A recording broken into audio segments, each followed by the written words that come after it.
Subscribe करें और bell दबाएं ताकि कोई खबर रह न जाए।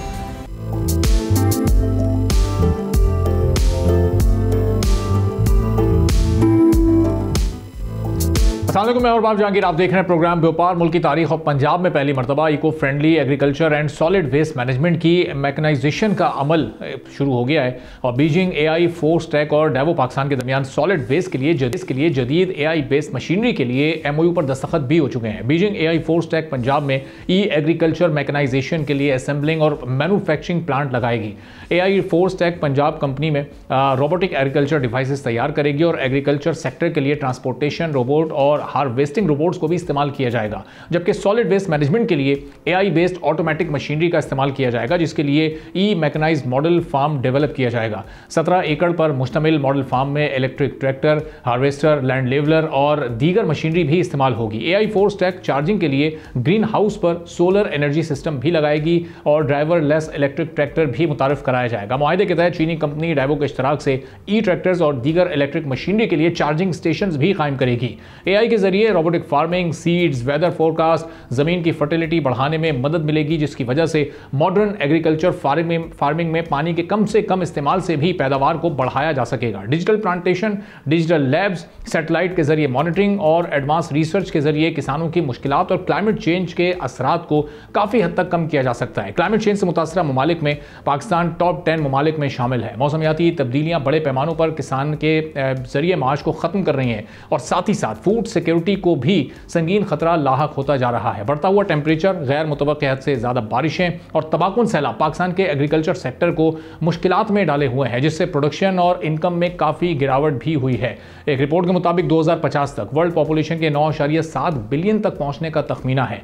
एग्रीकल्चर सेक्टर की मौजूदा प्रोडक्शन और इस सेक्टर के पोटेंशियल में वाज़ेह फर्क है। मेजर क्रॉप्स के टॉप प्रोड्यूसर होने के बावजूद पाकिस्तान की फी एकड़ पैदावार दुनिया में सबसे कम है, लेकिन आर्टिफिशियल इंटेलिजेंस की मदद से प्रोडक्शन को 3 गुना तक बढ़ाया जा सकता है और तरक्की पजीर ममालिक में ऐसा हो भी रहा है। AI टेक्नोलॉजी, सैटेलाइट डेटा और रिमोट सेंसिंग के इस्तेमाल से क्लाइमेट चेंज से लड़कर एग्रीकल्चर प्रोडक्शन बढ़ाया जा रहा है। पाकिस्तान की GDP में एग्रीकल्चर सेक्टर 22% से ज्यादा का हिस्सा डालता है और तकरीबन 38% मुल्की लेबर फोर्स इस सेक्टर से मुंसलिक है। रिपोर्ट के मुताबिक पोटेंशियल के हिसाब से पाकिस्तान ग़िज़ाई सरप्लस मुल्क है और गंदम के बड़े प्रोड्यूसर्स में शुमार होता है। इसके बावजूद 37% आबादी को फूड इनसिक्योरिटी का सामना है। यूनाइटेड नेशंस की एनवायरनमेंट प्रोग्राम की एक रिपोर्ट के मुताबिक पाकिस्तान को दरपेश सबसे बड़े चैलेंजेस में से एक शहरों में वेस्ट को ठिकाने लगाने की मौसर और मुनासिब पॉलिसी का ना होना है। मुल्क के दूसरे और पंजाब के सबसे बड़े शहर लाहौर में वेस्ट मैनेजमेंट कंपनी के नंबर्स के मुताबिक लाहौर रोजाना 6000 टन से ज्यादा वेस्ट उठाया जा रहा है। रिपोर्ट के मुताबिक लाहौर की बढ़ती हुई आबादी की वजह से शहर में पैदा होने वाला वेस्ट 2030 तक 15,580 टन तक पहुंचने का इम्कान है।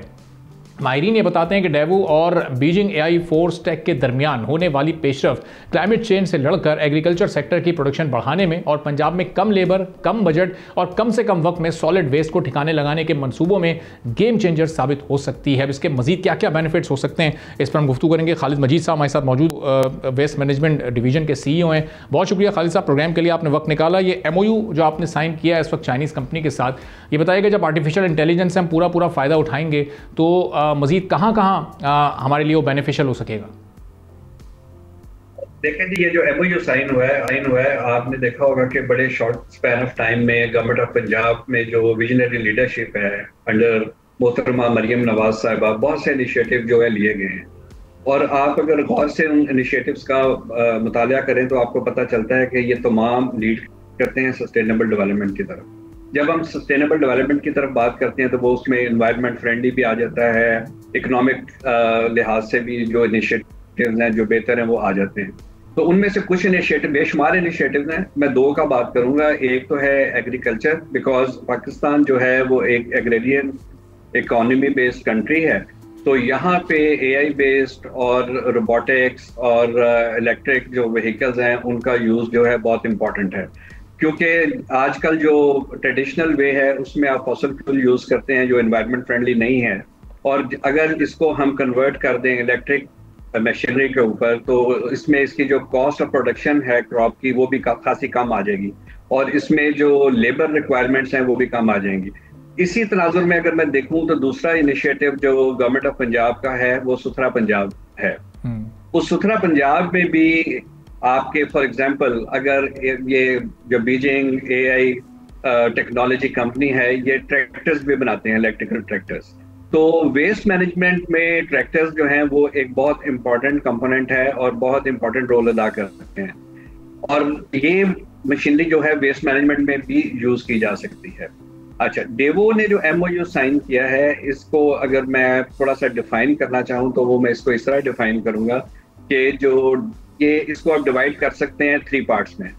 इनिशियल जो पार्ट है, इसमें डेवो का प्लान है कि हम अपनी लैंड प्रोवाइड करेंगे जहां पे ये अपनी प्रोडक्ट्स को शोकेस करेंगे, ताकि लोगों को अवेयरनेस क्रिएट हो और लोगों को बताया जाए कि एआई बेस्ड फार्मिंग जो है वो कितनी एफिशिएंट है, कितनी स्मार्ट है और इसके क्या बेनिफिट्स हैं एनवायरनमेंट के लिए और हमारी इकोनॉमी के लिए। जैसे ही ये होता है सेटअप, उसके साथ ही जैसे मैंने अर्ज किया कि डेवो ऑलरेडी 22 तहसीलों में वेस्ट मैनेजमेंट के प्रोजेक्ट्स पे काम कर रही है, तो कुछ हमारी भी रिक्वायरमेंट्स हैं ट्रैक्टर्स की।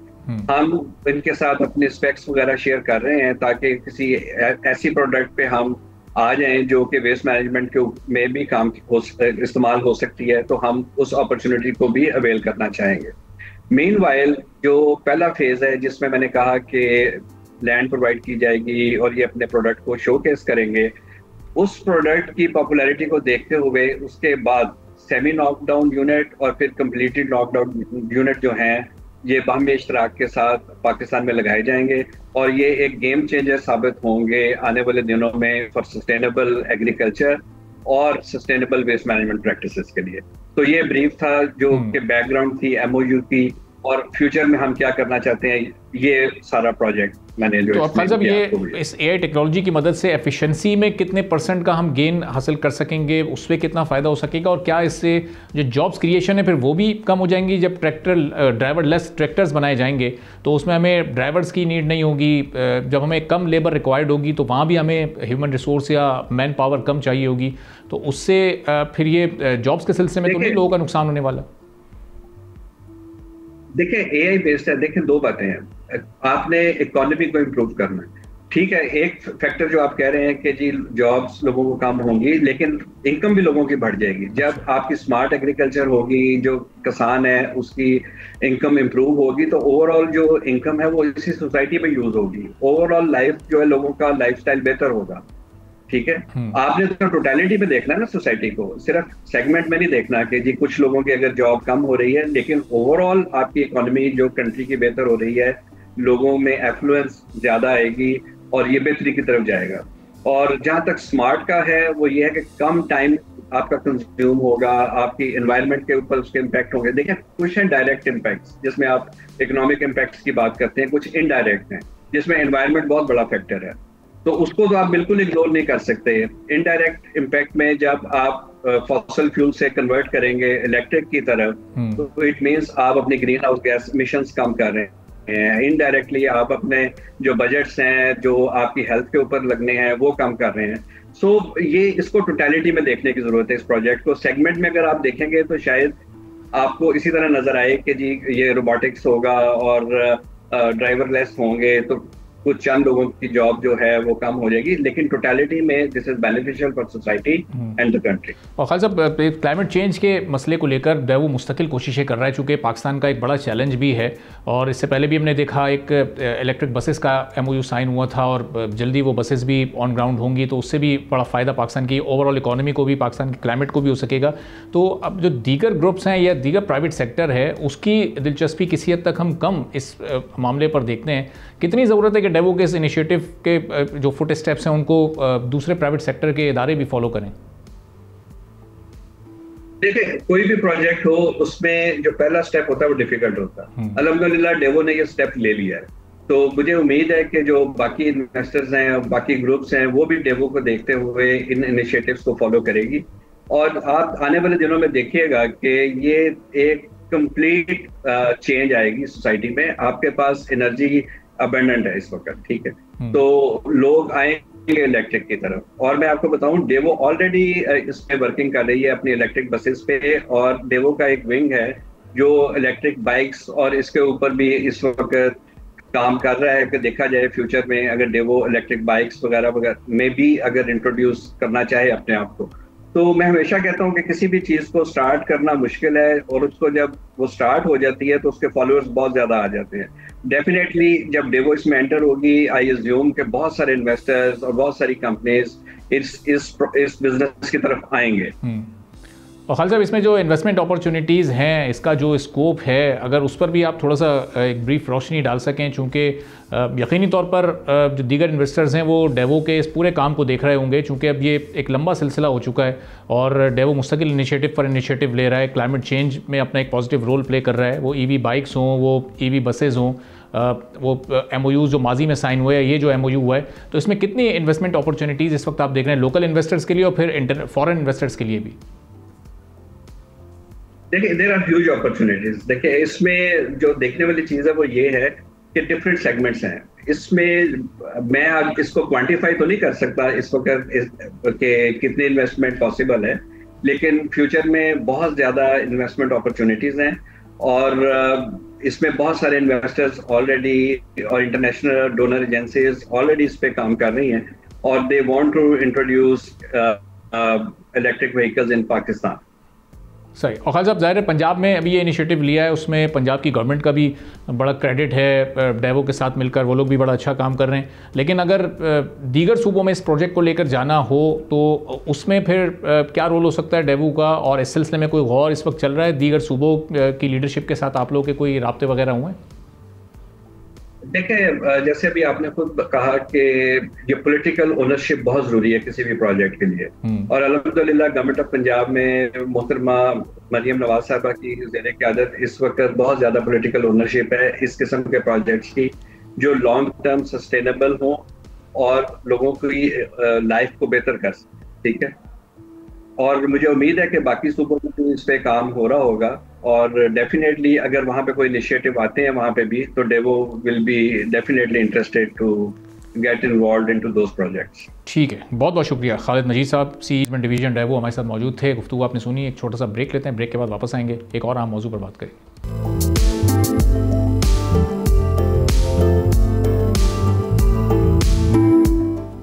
एक बार फिर आपको प्रोग्राम में खुशामदीद कहेंगे। पाकिस्तानी एक्सपोर्टर्स फ्रैंकफर्ट में होने वाली दुनिया की सबसे बड़ी नुमाइश हेम टेक्सटाइल में $3 अरब के ऑर्डर्स हासिल करने में कामयाब हो गए हैं। मुल्की एक्सपोर्टर्स और टेक्सटाइल सेक्टर के लिए ये हेम टेक्सटाइल बहुत अहमियत की हामिल होती है, क्योंकि पूरे साल के लिए ऑर्डर्स इसी एग्जीबिशन के जरिए हासिल किए जाते हैं। हुकूमत ने आइंदा 5 साल के लिए एक्सपोर्ट्स का हदफ $30 अरब से बढ़ाकर $100 अरब कर दिया है। टेक्सटाइल सेक्टर का पाकिस्तान की GDP में हिस्सा तकरीबन 8.5% से ज़ायद है, और इंडस्ट्रियल लेबर फोर्स का तकरीबन 40% टेक्सटाइल सेक्टर से मुंसलिक है। टेक्सटाइल सेक्टर की एक्सपोर्ट मुल्क की कुल एक्सपोर्ट का तकरीबन 60% बनती है। पाकिस्तान अपने हाई क्वालिटी कॉटन थ्रेड, कपड़े, बेडशीट्स और टॉवल्स के लिए एक अहम मुकाम दुनिया भर में रखता है। यूरोपियन कंट्रीज़, खासतौर पर अमेरिका, चाइना और फिर सेंट्रल एशिया और दीगर ममालिक पाकिस्तानी टेक्सटाइल की बड़ी मार्केट्स हैं। हेम टेक्सटाइल में पाकिस्तानी कंपनीज ने इस बार रिकॉर्ड तादाद में शिरकत की है। मुल्क की टेक्सटाइल सेक्टर की ग्रोथ इकॉनमी की बहुत अहम है। पाकिस्तान ने माली साल 2023 में $16.5 अरब की टेक्सटाइल प्रोडक्ट्स एक्सपोर्ट की। माहिरीन ये कहते हैं कि SMEs मुल्क की माशी तरक्की के लिए ग्रोथ इंजन है, जिसे अगर मुराद दी जाए तो एक्सपोर्ट्स को डबल भी किया जा सकता है। लेकिन मुल्क की टेक्सटाइल सेक्टर को बेशुमार चैलेंजेस का भी सामना है, जिसमें हुकूमत ने मजीद इजाफा भी कर दिया है। हुकूमत ने कैप्टिव पावर प्लांट्स के लिए गैस महंगी की है। ओगरा नोटिफिकेशन के मुताबिक कैप्टिव पावर प्लांट्स के लिए गैस ₹500 फी MMBTU महंगी की गई है, जिसके बाद अब CPP के लिए फी MMBTU के नर्ख ₹3000 से बढ़कर ₹3500 हो गए हैं। इस इजाफे पर पाकिस्तान टेक्सटाइल एक्सपोर्टर एसोसिएशन ने अपना रद्द-ए-अमल भी दिया है और कहा है कि कैप्टिव पावर प्लांट्स के गैस टैरिफ में इजाफा टेक्सटाइल एक्सपोर्टर्स की एक्सपोर्ट पर बराह रास्त हमला है। गैस का नया टैरिफ ₹3500 फी MMBTU मुकर्रर करना और फिर टेक्सटाइल सेक्टर पर 8% UFG चार्ज आयद करना, ये बड़ी गैर मुनसिफाना इकदाम है। टेक्सटाइल सेक्टर को दरपेश चैलेंजेस, बढ़ती हुई रॉ मटेरियल की कीमतें और प्रोडक्शन कॉस्ट के बावजूद टेक्सटाइल सेक्टर बहरहाल रिवाइव कर रहा है, और हेम टेक्सटाइल से जो ये ऑर्डर्स मिले हैं ये इस बात का एक बड़ा सबूत भी है। मियां जाहिद हुसैन साहब साबिक वज़ीर हैं, मारूफ बिजनेसमैन भी हैं, माशियात हमारे साथ मौजूद हैं, उनसे इस पूरी सूरत हाल पर ज़रा गुफ्तगू करेंगे। जाहिद साहब, बहुत शुक्रिया प्रोग्राम के लिए, आपने वक्त निकाला। ये अगर हम इसको थोड़ा सा कनेक्ट करें उड़ान पाकिस्तान में जो हमने टारगेट्स रखे और अपनी एक्सपोर्ट्स को हमें डबल करना है, तो एक अच्छी अचीवमेंट है हमारी हेम टेक्सटाइल से, जहां पर हम $3 अरब के ये ऑर्डर्स हासिल करने में कामयाब हो गए और उससे टेक्सटाइल की ग्रोथ में और एक्सपोर्ट में इजाफा आपको नज़र आ रहा है? जी बिल्कुल नजर आ रहा है, और इंशाल्लाह ये जो हमारी जो फिगर्स हैं या जो हमारे माशी इशारे हैं और सिमत हमारी जो है वो बहुत बेहतर हो रही है। और अभी आपने देखा कि आज फिर 1% मार्कअप का रेट कम कर दिया स्टेट बैंक ने, और ओवरऑल तकरीबन 10% मार्कअप का रेट कम हो चुका है। और इसी तरीके से जो इलेक्ट्रिसिटी की प्राइसेस हैं वो भी अब कम होने जा रही हैं। तो ये सारी चीज़ों को जब हम फैक्टर इन करते हैं तो हमारी जो सिमत है वो दुरुस्त सिमत में जा रही है, और आहिस्ता आहिस्ता हमारी जो कॉस्ट ऑफ प्रोडक्शन है वो रिड्यूस हो रही है। पहले असल में कॉस्ट ऑफ प्रोडक्शन हमारी ज़्यादा थी, जिसकी वजह से हम एक स्टैंड स्टिल सिचुएशन में थे और हमारी एक्सपोर्ट जो है वो स्टैगनेट हो गई थी।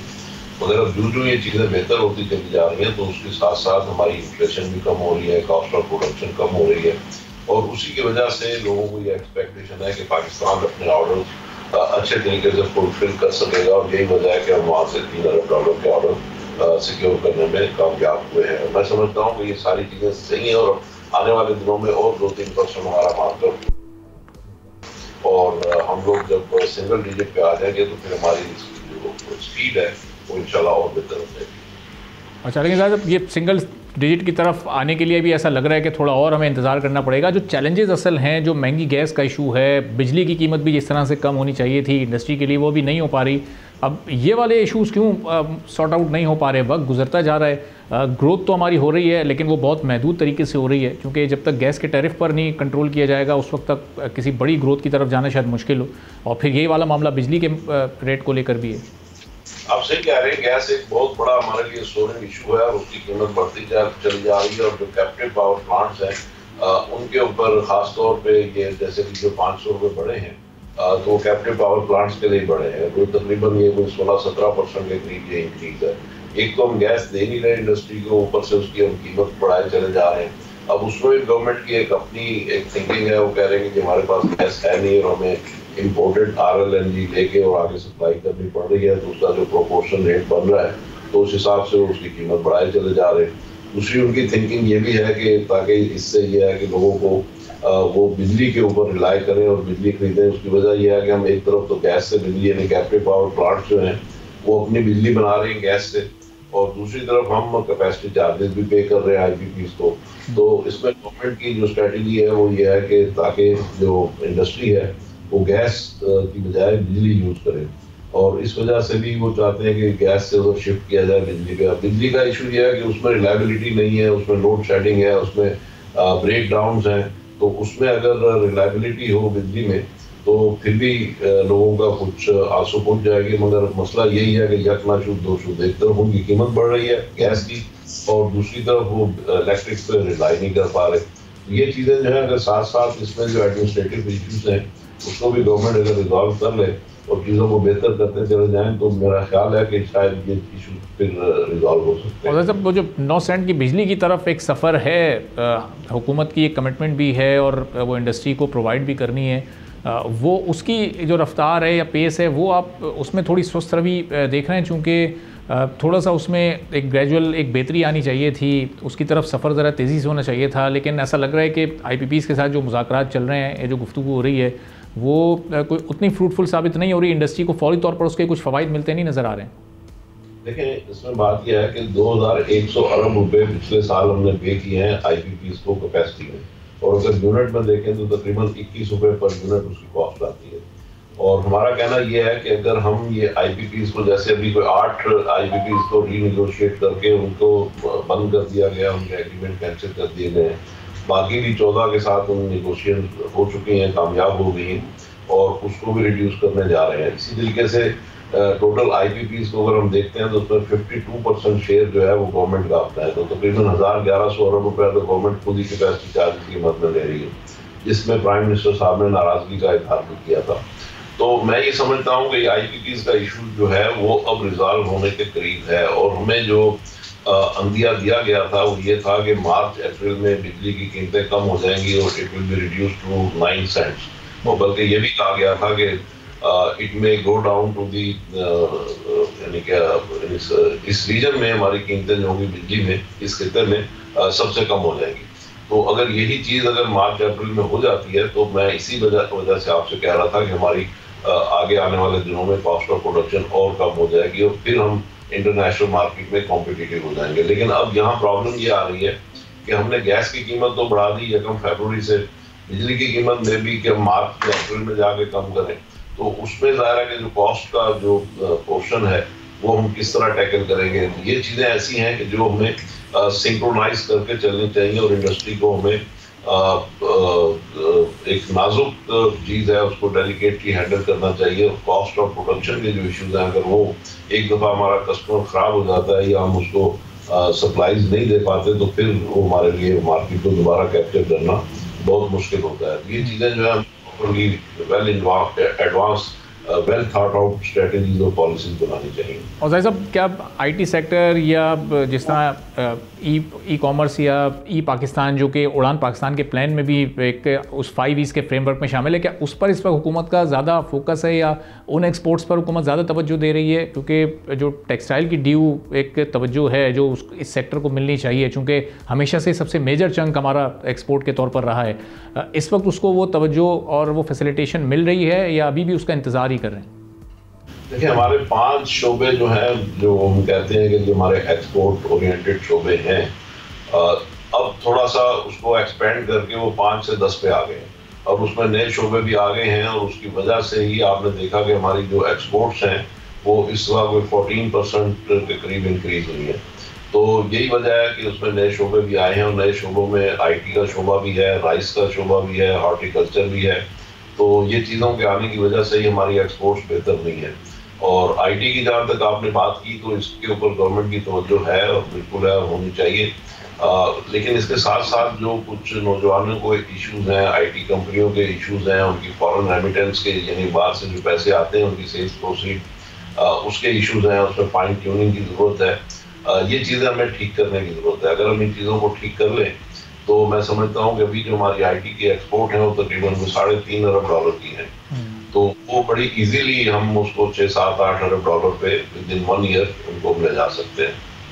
ठीक है, बहुत बहुत शुक्रिया। मियां जाहिद हुसैन, साबिक वज़ीर, मारूफ बिजनेसमैन, हमारे साथ मौजूद थे। गुफ्तगू आपने सुनी। एक ब्रेक लेते हैं, ब्रेक के बाद वापस आएंगे। तो स्टेट बैंक ऑफ पाकिस्तान ने मॉनेटरी पॉलिसी में 1% कमी का ऐलान किया है। डिमांड बहुत ज़्यादा थी हमारी बिजनेस कम्युनिटी की। तफसील से बात करेंगे ब्रेक के बाद।